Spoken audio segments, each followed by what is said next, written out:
Welcome to Around the Mitten. Was that enough of an introduction there, Pastor James? Pastor Chris, my head is still spinning as I try to follow this orbit here. We are very glad to be back with you today to talk about the third Sunday in Lent, but I will let Pastor James introduce our guest for the week. Yes, we are very excited because this week we have from one of my favorite cities on earth going and getting tulips when I was little. From Good Shepherd Lutheran Church in Holland, Michigan. We are honored to be joined today by Pastor Jessica Rivera Walker. And so, Pastor Jessica, welcome. And other than tulips, what can you tell us about where you serve? Thank you for having me. I'm glad to be here. So other than tulips, I serve in Holland. It is very, oh, there we Yep, go. sorry, Sorry, that's all right. right there. Um, it is very Dutch. I'm like I'm right on the edge between Holland and Zealand. So I serve both. And so they're very, the area is very Dutch, a little bit proper, kind of like on time. What I love though is my church is all of the people who like are not Christian Reformed. So Oh, almost everybody is either Reform or Christian Reform. There's right. much more Christian Reform um people, but then all of the people who like fled that are at Good Shepherd. So That's going to relate to our reading today. I'm just going to say it, I think as we'll so. see in a minute. I think so. Yes. It does relate to our reading. So say more about that, Pastor Jessica, if you would. This is the third Sunday in Lent, March 8th. Go ahead. Yes. So the third Sunday in Lent is the reading is one of the long ones, probably one that I'll just have my people sit down for. It is the woman at the well. And I don't know, are we reading the whole thing or just paraphrasing? No, ma'am, Which we're going to We are talk not. about it, but we're not going to actually read it. sounds great. You can read it So at your local Bible. You're you. right, John you can 4. read it in your local Bible. Um, it's one of my favorites because this reading, I think, comes down to belonging, and it comes down to um, how does God in Jesus reach out to us? What does that look like? What does belonging look like in the church? Um, you know, and what I love about this is that the interaction itself, and I think sometimes we eh, get it's so old. We think of it like Shakespeare, right? Like it's so old that we struggle to find how this is relevant, wells and conversations. But if you look at the interaction itself, it is um she is a woman. She's coming to the well in the middle of the day. She's and the writer is very specific that it's like noon and she's coming to the well. And the well was, particularly for women, a very social place. This is where you went in the morning to get your water for the day. And the women were the ones who did it. And so it would have been a social time. It would have been the time like the school drop off or, like the bus stop where Oh man, I you, love that. That's great, Pastor yeah. Jessica. Well, I mean, it is. And so it's where you would have chatted and you would have talked about whatever is going on in your life. And if anybody has ever been in a school drop off or at the bus stop in a neighborhood or whatever, it's also very socially stratified, right? Like there are there are different kinds of parents there. And it's the same here.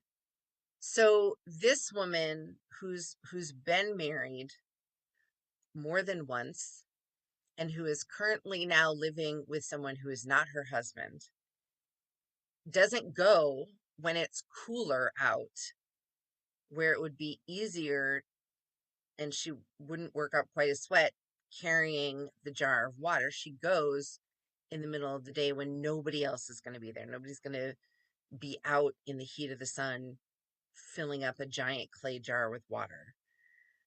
But she goes precisely for that, I think. Mhm.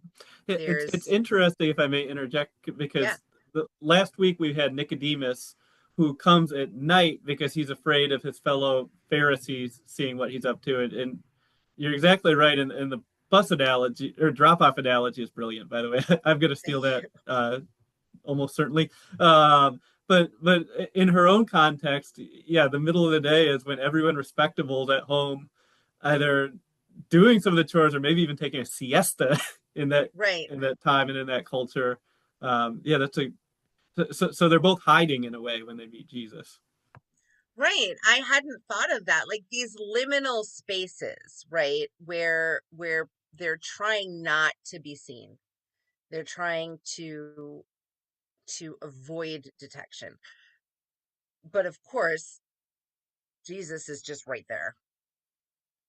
And I can imagine when he says hi, basically, she's like, hi. He's like, hi, give me a drink, which I always just think I would, were this to happen today, I'd be like, excuse you? I don't know you. Why are you, I'm not going to give you a drink. No, he didn't even say please. But more so in this context because they don't, she's a Samaritan, so Jews are not supposed to like them. She's a woman, she's alone, he's a man, he's not supposed to say anything to her. He's not supposed to interact with her. Every social norm is out the window in this interaction. So I imagine that she is shocked. But I also imagine, you know, that feeling when you go, okay, for pastors too, when you go to church to work on something and you know that nobody's going to be there, so you're going to be able to get work done. But then you get there, and for whatever reason, it's not as empty as you thought it was going to be, right? And you sort of have that, oh, okay, I don't know if I'll be able to get everything done now. I imagine that feeling like she's going, I'm going to get my water, I'm going to go home. Oh, shoot, there's a person there. And then the person talks to her. And so there's all of that going on. But in the midst of it, they have this beautiful conversation about water and about thirst. It is not about water and thirst. I think it's about belonging. He offers her belonging. He offers her the gift of being seen by somebody and not being, everyone always thinks that that he judges her when he says you've been married and the person that you're living with is not your husband. I don't think he's judging her. He's just seeing her and naming the circumstance. But it's the circumstance that keeps her from going when the other women are there. It's the circumstance that keeps her from this full belonging. And so I really love this interaction because in every way it is uncomfortable, and trying to convey that to our congregations. Like in every way, this is an uncomfortable interaction, and it's one that shouldn't be happening, and yet it is exactly what should be happening. and wondering with my congregation, like, who who who are our Samaritans, and how do we offer belonging to people who desperately need to belong, but who haven't found that place? How do we communicate to them, this is a place that you can belong? And how do we be a congregation that really allows people to belong who are different? Yeah, because you can say that all day long, but then actually living it is another matter entirely. Right. Hey, Yeah, Pastor, and this is especially afflicting us younger people. This is alluding to a conversation we had earlier, but how hard it is for many people of younger generations to strike up a conversation at all, much less a hard conversation. Uh, there's grist for the mill there too, that you've got. How hard would it be to have any conversation at all, let alone one that goes this deep, and but the reality is, if we actually want to get to know people, we need to take that bold step. And Jesus models that here. Even naming, I like what you said about he's not judging, but he's kind of just naming this is what the situation is. Seeing her, I think he said, um, that can be intimidating. I think for a lot of us. Yeah, I think it is intimidating. I think people don't trust their intuition very often. I'm I I'm I would say that I'm an empath, not like a Deanna Troy empath, but an empath. I don't know how many people are going to get that reference, but um in that exactly. Um in that I I can tend to figure out the vibe in a room pretty quickly, and and intuit that, and when I meet people I can usually get a sense of, like, either something's going on with this person or something is not, or and I think a lot of us can, right? But we don't know how to, in a polite way, go a little further. And I'm not saying interrogate the person at, like, the grocery store in the line, right?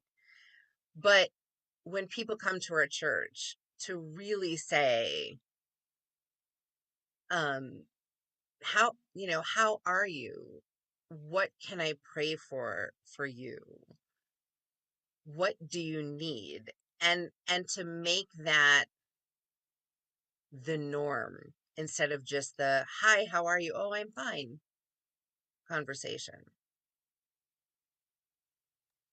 Well, Pastor Jessica, to continue the well image, you've given us a bucket full of truth and of information and of I don't know, just insight. beautiful insights. That's the word I'm looking for. Thank you. Living water. Um, but now we want to ask you, and Pastor Chris, if you want to ask the next question, what's our other big question of the day? I mean, Pastor Jessica, we talked about this too in the pregame. What is it we ask all of our guests? What is it that is bringing you joy in the time of turmoil? Well, I mean, so besides the obvious answer of, like, my child and my husband, uh, I I was talking in the pregame, as you say. So there's a show called Bob's Burgers. If anybody has ever watched it, it's on Hulu. Uh, it's an animated show for grown-ups, and it's about a family. They own a burger restaurant, um, and they have three kids, and their kids are beautifully weird, just so weird and awkward, and they fight, but they really love each other. And they're poor, but they find this way to keep going through all of these just weird circumstances, and there's a whole cast of characters that are just beautiful and eclectic and funny and quirky. What I really like about it is you actually do hear the characters say to one another, "I love you." Um, Lots of instances where the siblings say to one another, "I love you." And I think it's really beautiful because we don't often see that in portrayals of families in media where they're actually saying to one another, "I love you." And then the second thing, I'm a dog person. I love dogs. There's there's a content creator called We Rate Dogs, and people send in their just really adorable dog stories and videos and pictures and things like that. And it makes me smile and it makes me laugh usually. Um, and I often share them because I know that other people really need to smile and really need to laugh. And sometimes dogs doing funny things can take us out of some of the heaviness of this moment in time. So those are my two recommendations. And do I remember you telling us, Pastor Jessica, that every dog is above average on We Rate Dogs? Yes, every dog is above average. There's no, they're all over 10 out of 10. That's So, amazing. Just like our viewers, you yes, know. exactly. Did you just? Well, go ahead. No, no, please, Pastor James, take that one away from me. Yes, in the words of another English writer who's been mentioned before on this very show, all's well that ends well. And with Boo! that, we wish you Boo! well as you tackle John 4 and Lent 3. And again, thank you so much, Pastor Jessica Rivera Walker, for joining us today. And we will see you all next time as the mitten turns.